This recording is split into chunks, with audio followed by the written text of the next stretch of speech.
Olá, amigos, juntos mais uma vez para mais um estudo da lição. E hoje nós estamos dando início à lição número 5, que tem como título Todas as Nações e Babel.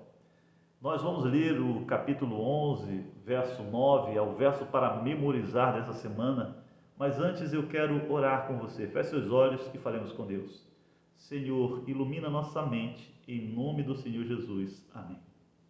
Muito bem, vamos ler então o que diz aqui no versículo 9 do capítulo 11, diz bem assim: A cidade foi chamada de Babel, porque ali o Senhor confundiu a língua de toda a terra, e dali o Senhor os dispersou por toda a superfície dela.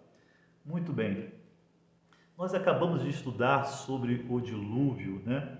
E vimos o que o Senhor fez para manter a sua promessa e estabelecer os seus propósitos para a humanidade. Uma intervenção foi necessária, uma intervenção divina.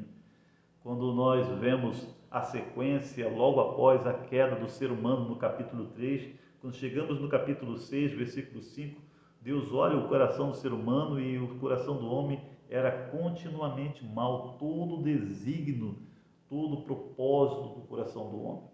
Não houve outra solução a não ser destruir toda a carne sobre a terra, não havia outro meio. E Deus então, ele traz as águas do dilúvio e destrói toda a carne que havia sobre a terra. Somente Noé e a sua família foram salvos. Noé achou graça diante dos olhos do Senhor. Noé foi um personagem realmente importantíssimo dentro desse contexto de juízo. Mas quando o dilúvio termina, nós vemos uma mudança na narrativa, saindo do indivíduo Noé, tirando o foco do indivíduo de Noé e colocando o foco nos filhos de Noé. Exatamente. Sem, Cã e Jafé. Estes três dariam origem, né, à humanidade que conhecemos hoje. E eu chamo a sua atenção que, embora Sem ele fosse o primogênito, o destaque é colocado sobre a pessoa de Cã. E por que isso? Porque Cã ele vai dar origem posteriormente, né, à terra de Canaã. É dito ali no capítulo 10, verso 6 e verso 15, mostrado que através de Cã surgiria posteriormente Canaã. E eu chamo a sua atenção porque Canaã, no capítulo 12, versículo 5, é a terra da promessa. E quando nós falamos de promessa, lembramos logo de quem? De Abraão.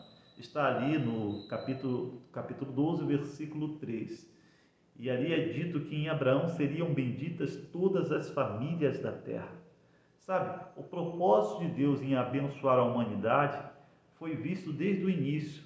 No sexto dia, após criar o ser humano, o homem e a mulher, Deus abençoa o ser humano e dá a ordem de que eles fossem fecundos e se multiplicassem por sobre a terra. E é interessante que, embora esse propósito de Deus ele tenha sido prejudicado inicialmente por conta do pecado, da desobediência dos nossos primeiros pais, posteriormente, quando Deus ele após o dilúvio, ele traz uma nova perspectiva, uma nova criação. No versículo 1 do capítulo 9, Deus diz novamente a Noé e aos seus filhos, Deus abençoa e dá a ordem: sede fecundo, multiplicai-vos e enchei a terra. O propósito de Deus lá no início, no Gênesis, quando Deus fala ao casal para que eles povoem a terra, era que Deus queria levar a imagem dele por toda a superfície da terra. E isto nós encontramos novamente no capítulo 9, verso 1, ao Deus ordenar a Noé e aos seus filhos de povoarem a terra. Deus realmente, ele não queria que a terra chegasse ao ponto que chegou no versículo 5 do capítulo 6, onde o coração do homem era continuamente mau. Ali não estava refletida a imagem do Criador, mas sim a imagem do mal. Deus queria era que todos fossem abençoados. E quando nós chegamos lá no capítulo 12, versículo 3, quando Deus diz que em Abraão seriam benditas todas as famílias da terra, vemos que esse é sempre o propósito de Deus para com a humanidade.